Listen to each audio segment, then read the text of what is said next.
It's important not to hyper focus on the people that don't like you. Matter of fact, you don't even know whether or not they like you.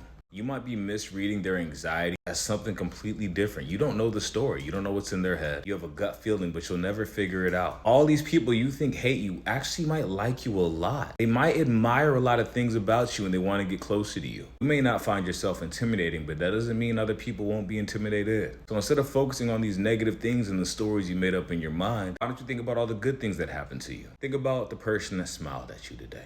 I bet you have a lot more good experiences to think about than bad. The bad people probably stick out because it might remind you of some trauma that told you you're not safe. So to make yourself safe again, your brain starts to reanalyze these situations because you want to be as safe as possible away from these people. Newsflash, your life was never in danger. Think about it. You were never at risk of dying in these situations. So what do you fear? Let's say this imaginary outcome you make up in your mind actually happens. What is the fear afterwards? Your life wasn't in danger. Nobody put their hands on you. So there's nothing to fear. You're not gonna die. Are you fearing someone being mean to you? Has that ever killed you? If someone's mean to you, that's a reflection of who they are. It has nothing to do with you. How they are with you is how they act in life. Miserable people are miserable in life. It's not just you they decided to be miserable to. It's who they are at their core. So even the situation that happened to you still had nothing to do with you. You were just another target in their miserable life, but your life was never in danger. Because miserable people only target people they're envious of. You're receiving compliments. And even then,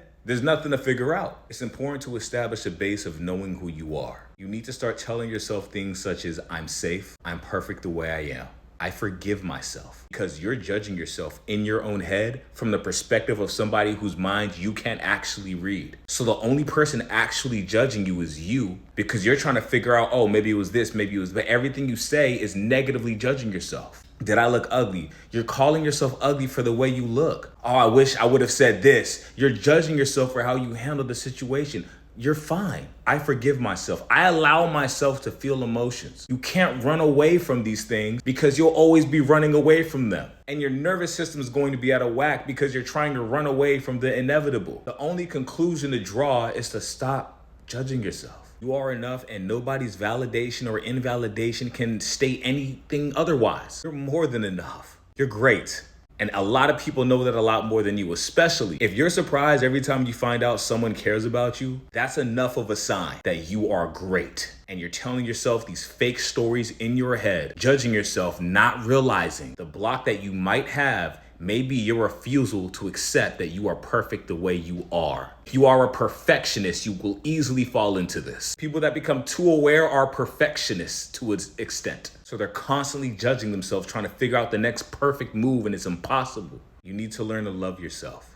Accept yourself, forgive yourself, and allow yourself to feel emotions. Because bad people are out there, but you shouldn't try to be judging yourself from the perspective of these bad people because honestly, people shoot up, never down. Somebody trying you means they think you're better than them, and it ends there. The only things that have value in our lives are the meanings we give to the situation. You are perfect, you are beautiful, intelligent, strong, charismatic, you are loved universally. So it's time to start doing it internally. Stay lit.